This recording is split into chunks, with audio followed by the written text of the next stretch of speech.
نماز کیا ہے؟ نماز کی تعریف کیا ہے؟ سمجھیں آپ، نماز کی تعریف کیا ہے؟ کیا ہے نماز کی تعریف؟ نماز پڑھتے ہیں آپ، پانچوں وقت کی نماز پڑھتے ہیں، تو نماز کی کوئی تعریف بھی تو ہوگی۔ نماز کسے کہتے ہیں؟ نماز کا مطلب کیا ہے؟ اس کی تعریف کیا ہے؟ سنیے تعریف۔ نماز وہ عظیم الشان تحفہ ہے، نماز وہ عظیم الشان تحفہ ہے جس کو اللہ رب العزت نے اپنے محبوب کریم صلی اللہ تعالیٰ علیہ وسلم کو سر عرش بلا کر شب معراج بطور تحفہ عطا فرمایا۔ سمجھے؟ اسی تحفے کا نام ہے نماز۔ نماز وہ عظیم الشان تحفہ ہے جس کو اللہ رب العزت نے سر عرش شب معراج بلا کر بطور تحفہ عطا فرمایا اپنے محبوب کریم صلی اللہ تعالیٰ علیہ وسلم کو۔ اسی تحفے کا نام ہے کیا؟ نماز۔ سمجھے؟ دوسرے لفظوں میں آپ یہ بھی کہہ سکتے ہیں کہ جس طریقے کے ساتھ، طریقے شریعت کے ساتھ 5 وقتہ نمازیں آپ پڑھتے ہیں، سمجھے آپ، تو اسی طریقے کی ادائیگی کا نام ہے نماز۔ یہ ہے نماز کی تعریف۔ تو نماز کو جو ہے خوش و خضوع اور محبت کے ساتھ نماز پڑھنا چاہیے۔ یہ چند ضروری مسائل آپ سنیے، ان میں سے چند مسائل آپ سماعت کر بھی چکے ہیں، مگر یہ صرف جو ہے نماز کے تعلق سے خاص مسائل ہیں۔ ہر دن رات میں 5 مرتبہ خدا کی عبادت کا وہ خاص طریقہ جسے مسلمان ادا کرتے ہیں نماز کہلاتا ہے۔ یہ طریقہ کس نے سکھایا ہے؟ اللہ اور رسول نے سکھایا ہے۔ نمبر 2، نماز کس پر فرض ہے؟ نماز عاقل بالغ مرد و عورت پر فرض ہے۔ جو اسے فرض نہ مانے وہ کافر ہے، وہ ایمان سے خارج ہے۔ جو اسے فرض نہ مانے، سمجھے، وہ جو ہے کافر ہے، ایمان سے خارج ہے۔ نماز کی فضیلت کیا ہے؟ نماز کے فضائل تو بے شمار ہیں۔ ایک مختصر سی فضیلت آپ سنیے۔ اللہ کے حبیب کریم صلی اللہ تعالیٰ علیہ وسلم نے ارشاد فرمایا، جب بندہ اللہ کی رضا کے لیے نماز پڑھتا ہے تو اس کے جسم سے گناہ ایسے ہی جھڑ جاتے ہیں جیسے درخت سے پتے جھڑتے ہیں۔ پتے جھڑتے ہیں، اسی طریقے سے اس کے جو ہے بدن سے گناہ جھڑ جاتے ہیں نماز جب پڑھتا ہے تو۔ جو شخص نماز نہ پڑھے وہ کیسا ہے؟ تو سنیے، جس نے جان بوجھ کر نماز چھوڑ دی اس کا حشر قارون، فرعون، حامان، سمجھے، کفار کے جو بڑے بڑے چودھری ہیں ان کے ساتھ میں ہوگا۔ بے نمازی کا حشر ہے جو شخص نماز نہیں پڑھتا ہے۔ اور دنیاوی سزا کیا ہے اس کی؟ شریعت میں کوئی دنیاوی سزا بھی تو اس کی ہوگی۔ تو دنیاوی سزا یہ ہے کہ اس کا مکمل بائیکاٹ کیا جائے، مقاطعہ، سمجھے آپ، اور اس کا جو ہے جسے کہتے ہیں حقہ پانی بند کیا جائے، اس سے کسی طریقے کی کوئی دوستی اور ملنا جلنا یہ سب بند کیا جائے، سمجھے آپ، اس کا سماجک بائیکاٹ کیا جائے بے نمازی۔ ایک رکن میں 3 بار کھجلانے سے نماز جاتی رہے گی۔ 3 بار اگر کھجائے گا تو اس کا مطلب یہی ہوا کہ وہ عمل کثیر یعنی دوسرے کو دیکھنے میں ایسا لگا کہ یہ نماز کی حالت میں ہی نہیں ہے۔ تو ایک رکن کی حالت میں، جیسے قیام کی حالت میں، اور کھجا رہا ہے اور پھر کھجا رہا ہے اور پھر کھجا لیا، 3 بار کھجا رہا ہے تو نماز نہیں ہوگی۔ یہ عمل کثیر کی بنیاد پر نماز نہیں ہوگی، نماز کا دوبارہ پڑھنا ضروری ہے۔ اور دونوں پاؤں سجدے میں اٹھے رہے۔ زیادہ تر لوگ اس کا دھیان نہیں دیتے اس پر، اور ان کے جو پیر کے پنجے ہیں وہ پیچھے کو نکلے ہوئے رہتے ہیں۔ حکم یہ ہے کہ پیر کے پنجے مڑے ہوئے رہنے چاہیے اور قبلے کی طرف جو ہے پیر کی انگلیاں ہونی چاہیے۔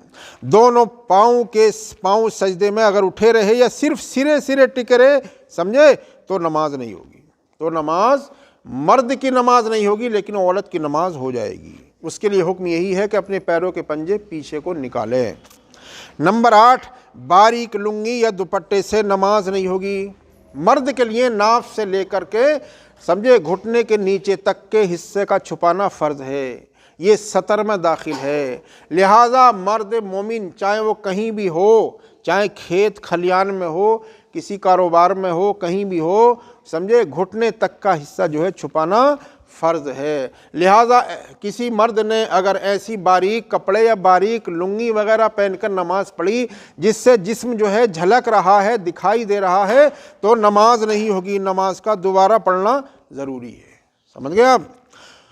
اور کرتے کا اوپر کا بٹن اس طرح کھلا رہا کہ سینہ دکھائی دے رہا ہے تو نماز مکروہ تحریمی ہے۔ زیادہ اگر کھلا رہا اور سینہ وغیرہ سب دکھائی دے رہا ہے تو نماز نہیں ہوگی۔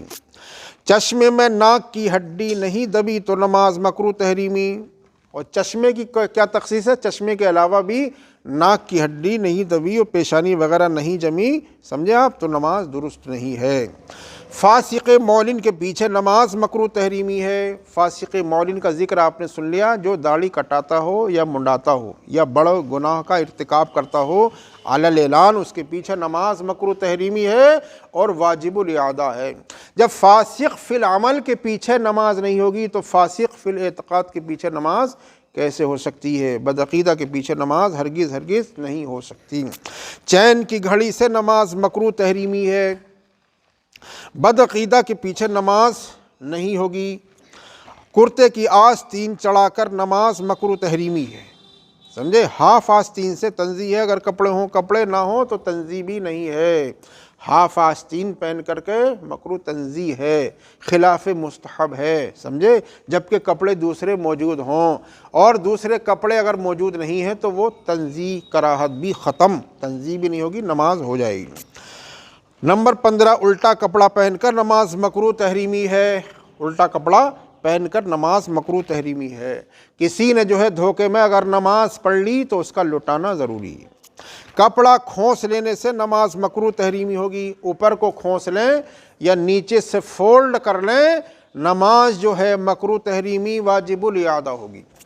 کچھ لوگوں کے کیا ہے، پیجامے وغیرہ ٹخنوں سے نیچے رہتے ہیں، اور خاص طور سے دیکھا گیا ہے طلبہ بھی بہت نیچے جو ہے کپڑے پہنتے ہیں، پیجامے وغیرہ، سمجھے، اور شعراء حضرات بھی پہنتے ہیں، زیادہ تر دیکھا گیا ہے، لہٰذا اور بہت سارے لوگ عوام کے لوگ بھی پہنتے ہیں۔ بہرحال حکم جو شریعت کا ہے وہ سب کے لیے برابر ہے، چاہے وہ علماء ہوں، طلبہ ہوں، شعراء ہوں، مقررین ہوں یا عوام کے لوگ ہوں، سب پر برابر ہے۔ حکم یہ ہے کہ ٹخنے سے اوپر ہی پاجامہ رہنا چاہیے، لیکن اگر ٹخنے سے نیچے تک ہے اور تکبر کی نیت سے ہے تو یہ حرام ہے، اور استخفافاً ہے تو اور زیادہ خطرناک ہے۔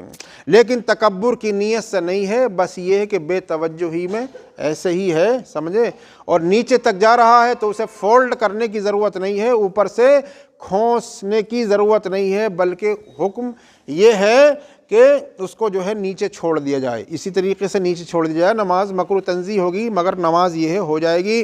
بہتر بات یہ ہے کہ ٹخنے سے اوپر ہی ہونا چاہیے، بہتر نہیں بلکہ ضروری ہے کہ ٹخنے سے اوپر ہی پاجامے وغیرہ ہونے چاہیے۔ اگر عورت نے تانبا پیتل لوہے کے زیورات سے نماز پڑھی تو نماز مکروہ تحریمی ہوگی۔ عورت کے لیے سونا اور چاندی کی اجازت ہے بس، سمجھے، تانبا پیتل لوہے وغیرہ کی اجازت نہیں ہے۔ محراب اور در میں نماز مکروہ تحریمی ہے، ضرورت پر یا تنہا نماز جائز ہے، بھیڑ بھاڑ ہو تو جائز ہے۔ محراب اور در میں امام 4 انگل سے زیادہ اونچا ہو تو نماز نہیں ہوگی۔ رومال کے کنارے لٹک رہے ہوں تو مکروہ تحریمی ہے، پھیر سے جائز ہے، آگے پیچھے مکروہ ہے، اس لیے کہ صدل سے اللہ کے حبیب کریم صلی اللہ تعالیٰ علیہ وسلم نے منع فرمایا ہے، لہذا رومال اگر لٹکا رہا جس طریقے سے یہ ہے تو اس طریقے سے نماز نہیں ہوگی، پھیر سے جائز ہے، پھیر سے جائز ہے، اس طریقے سے، سمجھے۔ اور بہتر بات یہ ہے کہ رومال وغیرہ نیچے رکھ دینا چاہیے۔ امامے کے بیچ میں ٹوپی کھلی رہی تو نماز مکروہ تحریمی، امامے کے بیچ میں ٹوپی اگر کھلی رہی تو نماز مکروہ تحریمی ہے۔ نماز میں ادھر ادھر دیکھنا یا کپڑا سمیٹنا مکروہ تحریمی ہے۔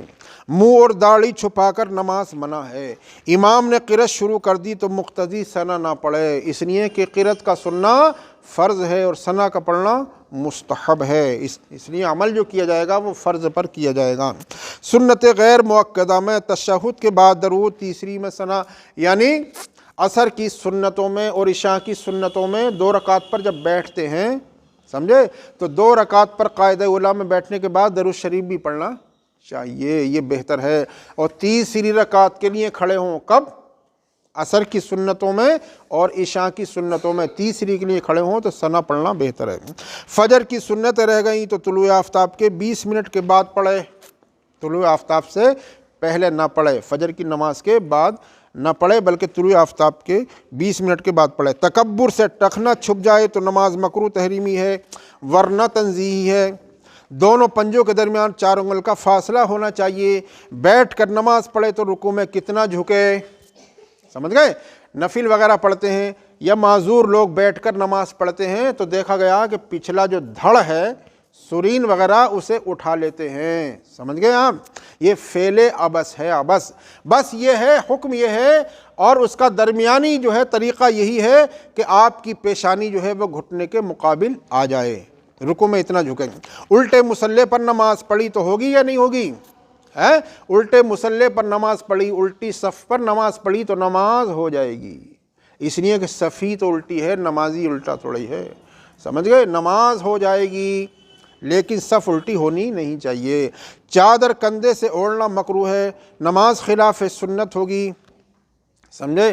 بلکہ سر پر سے اوڑھنا چاہیے. جو نیت امام کی وہ نیت میری، اس طرح سے کہا تو نماز پھر بھی ہو گئی. دل کے ارادے کا نام ہے نیت.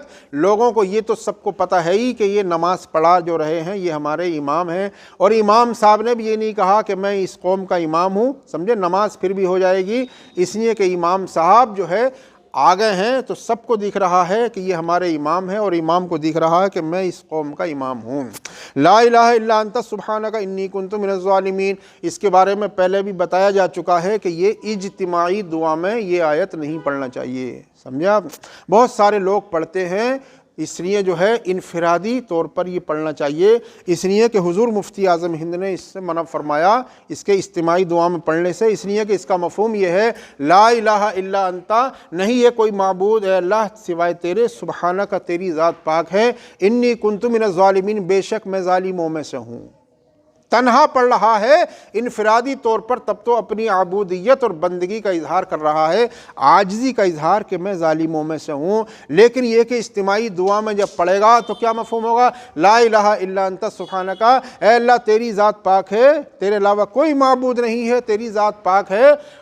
لا الہ الا انت سبحانک انی کنت من الظالمین، بے شک میں ظالموں میں سے ہوں. سمجھے؟ یہ کہے گا دعا میں تو سب کہیں گے آمین. تو آمین کا تو مطلب یہی ہوا کہ ظالمی ہو جائے تو ٹھیک ہے. سمجھ گئے؟ تو مفہوم میں جو ہے تبدیلی آ جائے گی. اسی طریقے سے ربنا ظلمنا انفسنا، اے اللہ ہم نے اپنی جانوں پر ظلم کیا، اگر تو ہماری بخشش نہیں فرمائے گا، ہم پر رحم نہیں فرمائے گا تو ضرور ہم خسارہ پانے والوں میں سے ہو جائیں گے. تو لوگ کہیں گے آمین کہ ہاں ایسا ہی ہو، خسارہ پانے والوں میں سے ہو جائیں گے. تو لہٰذا مفہوم بدل جائے گا، مفہوم بدل جائے گا. اس لیے ان آیتوں کو جو ہے وہ انفرادی دعا میں پڑھنا چاہیے، اجتماعی دعا میں پڑھنے سے منع فرمایا. امام نے انا امام لہذا القوم نہ کہا تو مقتدیوں کی تب بھی ہو گئی. امام کے لیے حافظ ہونا شرط نہیں ہے. سمجھے؟ حافظ ہونا شرط نہیں ہے، بس کیا ہے کہ صحیح العقیدہ ہو، صحیح الایمان ہو، صحیح القرات ہو، اور صحیح العمل ہو، صحیح الطہارت ہو، یہ ہے. لیکن حافظ ہونا شرط نہیں ہے، صحیح القرات ہو. بہت سارے حفاظ کو دیکھا گیا لیکن قرات ان کی صحیح نہیں ہے. سمجھے آپ؟ تو اس کے حافظ ہونے سے کیا فائدہ ہے؟ اس لیے قرآن کا اچھا پڑھنا فرض ہے مخارج و صفات کے ساتھ. امام کو بلا وجہ شرعی معزول کرنا سخت منع ہے اور ایذائے مسلم ہے. اللہ اکبر کسی نے کہا تو نماز شروع ہی نہیں ہوئی. اس کا مطلب یہ ہوا کہ کیا اللہ بڑا ہے؟ نعوذ باللہ. اللہ اکبر کہا تب بھی نماز شروع نہیں ہوئی. اللہ اکبر سے نماز شروع نہیں ہوئی. الحمد کی جگہ کسی نے چھوٹی ہا پڑھی تو نماز نہیں ہوگی. نستعین کی جگہ نستعین کر دیا تو نماز نہیں ہوگی. سمجھے آپ؟ خطبے میں اردو نظم یا نثر پڑھنا خلاف سنت متوارثہ اور مکروہ ہے. خطبہ جو ہوتا ہے جمعے کے دن اس میں اردو نظم سمجھے نہیں پڑھنا چاہیے، بلکہ عربی میں ہی خطبہ دینا چاہیے. یہی سمجھے سنت کے مطابق ہے، عربی میں ہی جو ہے خطبہ دینا چاہیے. اس طرح کے بہت سارے بے شمار مسائل ہیں، مسائل نماز. تو وہ نماز کے مسائل سیکھنا چاہیے، سننا چاہیے، اہل علم کو سنانا چاہیے. سمجھے؟ عوام کو سمجھنا چاہیے اور اہل علم کو سمجھانا چاہیے. بڑی محنتوں کی ضرورت ہے. سمجھے آپ؟ بڑی قد و کاوش کی ضرورت ہے، بہت خلوص کی اور محبت کی ضرورت ہے. اللہ تعالی ہم سبوں کو مسلک حق، مسلک اعلیٰ حضرت کو صحیح معنی میں سمجھنے کی توفیق رفیق عطا فرمائے، اور دین متین کی خلوص و محبت کے ساتھ زیادہ سے زیادہ خدمت کرنے کی توفیق رفیق عطا فرمائے. ہم سب کا خاتمہ بالخیر فرمائے. وما علینا الا البلاغ. السلام علیکم ورحمۃ اللہ وبرکاتہ.